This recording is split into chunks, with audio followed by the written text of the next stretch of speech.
Good morning. Okay, so yesterday I tried my Tweety Bird glasses, but they kind of messed with my eyes a little bit. So today I'm going to go back to my old trusted, tried and true regular reading glasses. Hopefully I don't put the glare on the screen while it records me. Okay, so today we are on week 3 and we are on day 16. And we are going to start in Genesis 32 verses 13 through 34 to 31. He, Jacob, spent the night there, and from what he had with him, he selected a gift for his brother Esau: 200 female goats and 20 male goats, 200 ewes and 20 rams, 30 female camels with their young, 40 cows and 10 bulls, and 20 female donkeys and 10 male donkeys. He put them in the care of his servants, each herd by itself, and said to his servants, "Go ahead of me and keep some space between the herds." He instructed the one in the lead, "When my brother Esau meets you and asks, 'To whom do you belong? And where are you going? And who owns all these animals in front of you?' then you are to say, 'They belong to your servant Jacob. They are a gift sent to my lord Esau, and he is coming behind us.'" He also instructed the second, the third, and all the others who followed the herds. "You are to say the same thing to Esau when you meet him, and be sure to say, 'Your servant Jacob is coming behind us,' for he thought, 'I will pacify him with these gifts I am sending ahead. Later, when I see him, perhaps he will receive me.' So Jacob's gifts went on ahead of him, but he himself spent the night in the camp. That night Jacob got up and took his 2 wives, his 2 maidservants, and his 11 sons, and crossed the ford of the Jabbok. After he had sent them across the stream, he sent over all his possessions. So Jacob was left alone, and a man wrestled with him till daybreak. When the man saw that he could not overpower him, he touched the socket of Jacob's hip, so that his hip was wrenched as he wrestled with the man. Then the man said, "Let me go, for it is daybreak." But Jacob replied, "I will not let you go unless you bless me." The man asked him, "What is your name?" Jacob answered. Then the man said, "Your name will no longer be Jacob, but Israel, because you have struggled with God and with men and have overcame." Jacob said, "Please tell me your name." But he replied, "Why do you ask my name?" Then he blessed him there. So Jacob called the place Peniel, saying, "It is because I saw God face to face, and yet my life was spared." The sun rose above him as he passed Peniel, and he was limping because of his hip. And therefore to this day the Israelites do not eat the tendon attached to the socket of the hip, because the socket of Jacob's hip was touched near the tendon. Jacob looked up, and there was Esau, coming with his 400 men. So he divided the children among Leah, Rachel, and the 2 maidservants. He put the maidservants and their children in front, Leah and her children next, and Rachel and Joseph in the rear. He himself went on ahead and bowed down to the ground 7 times as he approached his brother. But Esau ran to meet Jacob and embraced him. He threw his arms around his neck and kissed him, and they wept. Then Esau looked up and saw the women and children. "Who are these with you?" he said. Jacob answered, "These are the children God has graciously given your servant." Then the maidservants and their children approached and bowed down. Next, Leah and her children came and bowed down, and they too bowed. Last of all came Joseph and Rachel, and they too bowed down. Esau asked, "What do you mean by all these droves I met?" To find favor in your eyes, my lord, he said. But Esau said, I already have plenty, my brother. Keep what you have for yourself. No, please, said Jacob. If I have found favor in your eyes, accept this gift from me. For to see your face is like seeing the face of God. Now that you have received me favorably, please accept the present that was brought to you, for God has been gracious to me, and I have all I need. And because Jacob insisted, Esau accepted it. Then Esau said, Let us be on our way. I'll accompany you. But Jacob said to him, My Lord knows that the children are tender, and that I must care for the ewes and cows that are nursing their young. If they are driven hard, just one day all the animals will die. So let my Lord go on ahead of his servant, while I move along slowly at the pace of the droves before me, and that of the children, until I come to my Lord Seir. Esau said, Then let me leave some of my men with you. But why do that? Jacob asked. Just let me find favor in the eyes of my Lord. So that day Esau started on his way back to Seir. Jacob, however, went to Succoth, where he built a place for himself and made shelters for his livestock. This is why the place is called Succoth. After Jacob came from Padan Aram, he arrived safely in the city of Shechem in Canaan, and camped within sight of the city. For 100 pieces of silver he bought from the sons of Hamor, the father of Shechem, the plot of ground where he pitched his tent. There he set up an altar and called it El Elohe Israel. Now Dinah, the daughter Leah had borne to Jacob, went out to visit the women of the land. When Shechem, son of Hamor the Hivite, the ruler of that area, saw her, he took her and violated her. His heart was drawn to Dinah, daughter of Jacob, and he loved the girl and spoke tenderly to her. And Shechem said to his father Hamor, Get me this girl as my wife. When Jacob heard that his daughter Dinah had been defiled, his sons were in the fields with his livestock, so he kept quiet about it until they came home. Then Shechem's father Hamor went out to talk with Jacob. Now Jacob's sons had come in from the fields as soon as they heard what had happened. They were filled with grief and fury because Shechem had done a disgraceful thing in Israel by lying with Jacob's daughter, a thing that should not be done. But Hamor said to them, My son Shechem has his heart set on your daughter. Please give her to him as his wife. Intermarry with us. Give us your daughters and take our daughters for yourselves. You can settle among us. The land is open to you. Live in it, trade in it, and acquire property in it. Then Shechem said to Dinah's fathers and brothers, Let me find favor in your eyes, and I will give you whatever you ask. Make the price for the bride and the gift I am to bring as great as you like, and I'll pay whatever you ask me. Only give me the girl as my wife. Because their sister Dinah had been defiled, Jacob's sons replied deceitfully as they spoke to Shechem and his father Hamor. They said to them, We can't do such a thing. We can't give our sister to a man who is not circumcised. That would be a disgrace to us.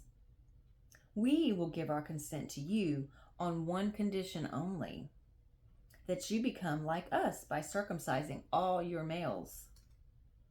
Then we will give you our daughters and take your daughters for ourselves.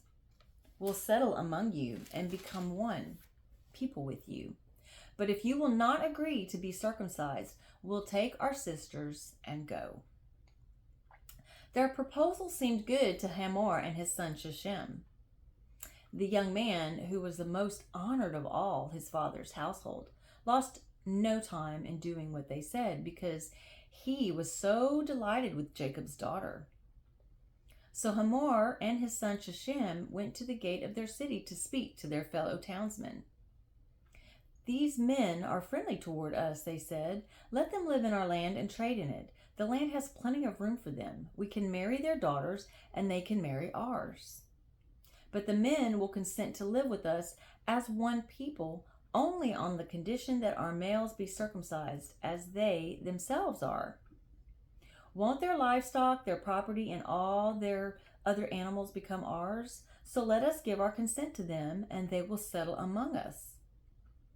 All the men who went out to the city gate agreed with Hamor and his son Shechem, and every male in the city was circumcised. 3 days later, while all of them were still in pain, two of Jacob's sons, Simon and Levi, Dinah's brothers, took their swords and attacked the unsuspecting city, killing every male. They put Hamor and his son Shechem to the sword and took Dinah from Shechem's house and left. The sons of Jacob came upon the dead bodies and looted the city where their sister had been defiled. They seized their flocks and herds and donkeys and everything else of theirs in the city and out in the fields. They carried off all of their wealth and all their women and children, taking as plunder everything in the houses. Then Jacob said to Simon and Levi, "You have brought trouble on me by making me a stench to the Canaanites and the Perizzites, the people living in this land.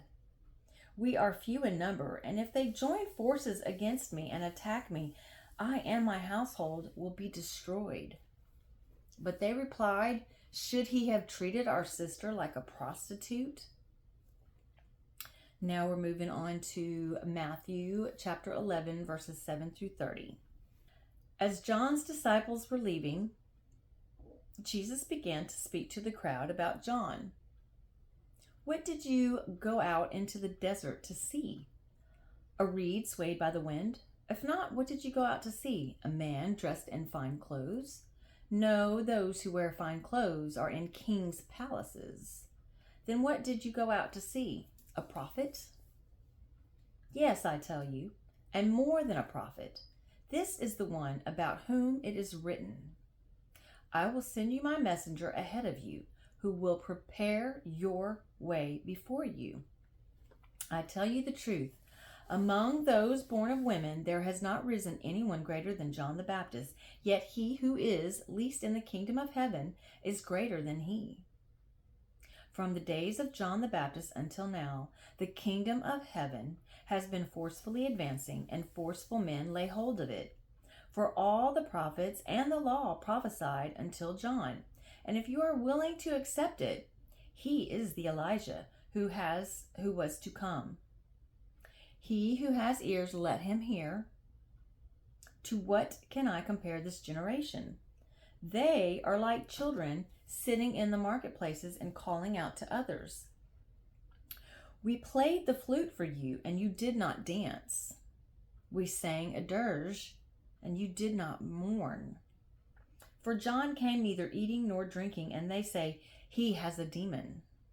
The Son of Man came eating and drinking, and they say, 'He is a glutton and a drunkard, a friend of tax collectors and sinners.' But wisdom is proved right by her actions." Then Jesus began to denounce the cities in which most of his miracles had been performed, because they did not repent. "Woe to you, Chorazin! Woe to you, Bethesda! If the miracles that were performed in you had been performed in Tyre and Sidon, they would have repented long ago in sackcloth and ashes. But I tell you, it will be more bearable for Tyre and Sidon on the day of judgment than for you. And you, Capernaum, will you be lifted up to the skies? No, you will go down to the depths. If the miracles that were performed in you had been performed in Sodom, it would have remained to this day.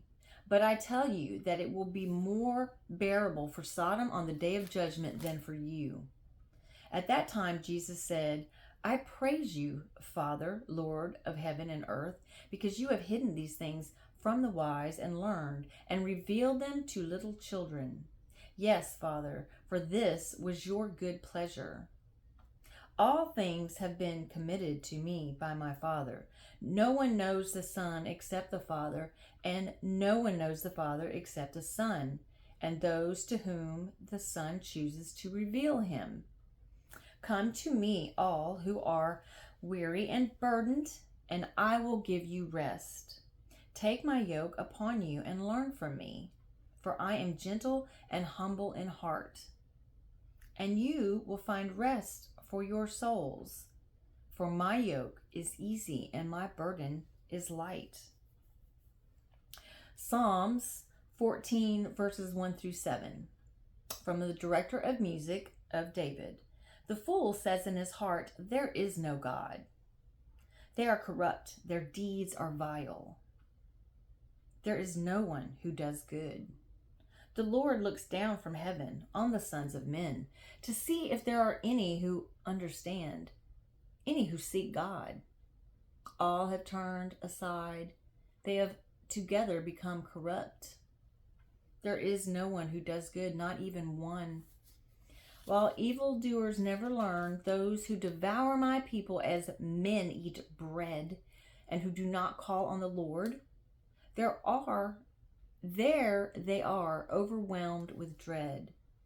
For God is present in the company of the righteous. You evildoers frustrate the plans of the Lord.